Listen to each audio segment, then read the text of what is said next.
I recognise there are legal difficulties about what we did in terms of taking her British citizenship away, but we've done it. I think the vast majority of people in Britain support that. It is legal, it's legal. And I don't think she should be allowed back into this country. What do you think? Well, I totally agree. At the end of the day, we've got to put the British public first on this one. MI5 have already classified as a real and current threat to national security. She spent 5 years in the very heart of the Islamic State in Iraq and Syria. Everyone who joins ISIS becomes part of the ISIS war machine. There's already serious accusations against her, including membership of the Hizbah, which is the sort of secret police of the Islamic State. So she's a dangerous woman, and she's got a very dangerous husband as well. Even he was born in Holland, wasn't he? He's Dutch. But even her lawyers fighting for her to be able to come back here have conceded that she might be a risk to national security. So the very proposal that we should let this woman back, it just seems to me to be beyond the pale, ridiculous. Yeah, it's a real possibility they admitted to. But this is the point, that the British public have got human rights as well. We've got the right to kiss our partners goodbye on the underground and know that they'll go to work safe, or drop our kids off at a music concert and know that they'll be see their smiling faces at the end of it. At the end of the day, she has been there for a very long time. We don't know what she's been through while she was there. And as you said before, once she's in the country, it does two things. One, it opens the door to a flood of other jihadists, much more dangerous than her. The so-called Beatles are also keen to get out of US custody. That's not going to happen. But there are plenty others just as bad. And it's going to cost millions and millions of pounds. It will be dragged through the courts, and there'll be nowhere for her to go but to stay. I think there's a problem with the Bangladeshi thing, but I think we're right to remove citizenship. But I don't think it should matter whether you've got grandparents from a different country, even if you've got grandparents from here. I think if you commit treason effectively, you should be stripped of your citizenship. Yeah, on that basis, Justin, Macer, what are her chances of succeeding in this bid to get back here? Well, it's a big possibility, really. They're arguing already that she's somehow being mistreated in Syria. That's not the case. She's been held by the SDF, the Syrian Democratic Forces, which is the group that I fought with in Syria. For 4 years, really. I was fighting alongside the SDF all through the campaign against ISIS, including in Raqqa. And I saw firsthand the brutality of ISIS. I saw burnt villages. I saw the testimony of Yazidi women, some as young as 3 years old, who were sold into sexual slavery. So I've seen up close what ISIS have done. So I have very little to say about Shamima. Yeah, exactly. That's the point, Macer. You fought out there against ISIS, and by the way, good for you. And the sort of liberal elite back here tend to be on her side. So we say the Guardianistas, let this poor woman come back and claim her legal right. It was wrong.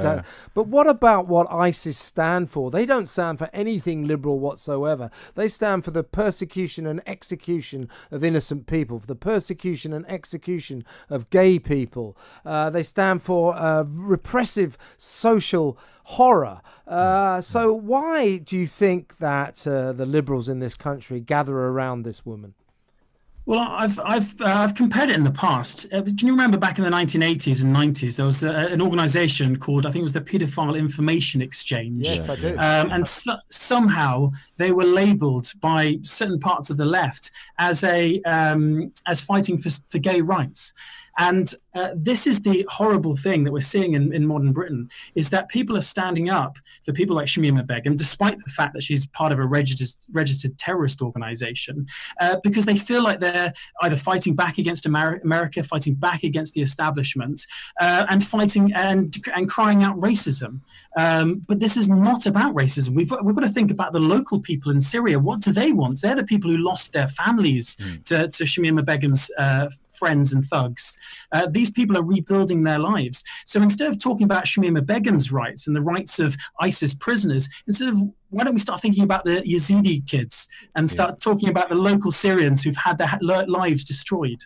We could never get her out anyway, could we? We don't have diplomatic relations. We don't have people in there that could get her here, do we? Well, yeah, we do. I mean, her lawyers are fighting for her to be put on a plane to come back. Do they have planes that come back to here from her? We don't have any. If they won the case, then we would get her onto a plane. I mean, we're told that already she's unable, or if she tries to see her lawyers, she faces beatings and being sort of physically abused. I mean, I don't think there are many people back in this country who are losing too much sleep about that. But it's not true. It's not true. Go on. The SDF have already said that they don't have the death penalty there. They've already started a process to try local jihadist fighters.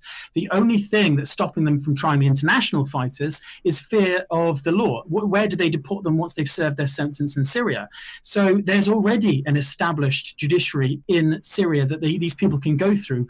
All it needs to be is recognised by Britain and America. And that's where they committed the crime, so they should face the penalties there with the people in Syria. Oh, sure. Yeah.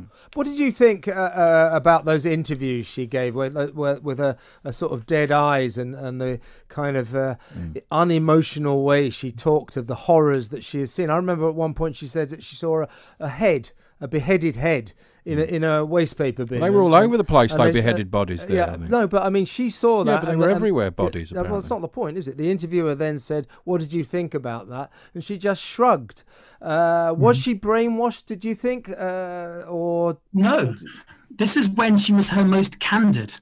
She had just come out of the Islamic State. By the way, she had waited until the Islamic State was on its knees. The YPG and the SDF, the group that I was with, lost 12,000 fighters. The US, Britain, bombed the Islamic State into submission, and it was local people that finally liberated the territory. Shamima waited until ISIS were completely destroyed before finally she emerged, asking to come back to the UK. And while the first interview she did, she talked about heads in bins, about people being crucified. She also normalized the murders of journalists. And as I said, it's when she was the most candid, because it was only when she spoke to her lawyers, to her family, that she starts saying, okay, actually, I do want to come back to the UK now. And her tune started to change. I mean, I suppose... Well, would you have any sympathy for her, given that she was 15 when she ran away? She was just a stupid kid. I mean, I don't actually give that a verdict of You're still events. Criminally responsible, aren't you? I don't give that too much credence. What do you think, Macer? Well, she was above the age of criminal responsibility, of course, but that is something that's being pushed by the human rights lawyers. But what this is not a debate about is it's not about the failures of social services and the police 5 years ago. What this is about is keeping the British public safe. It's also about delivering justice as well to the people who have been absolutely brutalized over the last 5 years. So, no, I don't buy the fact that she was a naive young girl when she went out. Instead, I see a 21-year-old woman who spent 5 years in the Islamic State. She's got a husband who's a fanatical terrorist as well, and they're both trying to get back to Europe. So what we should really be doing is focusing on local people and people in the UK and keeping them safe.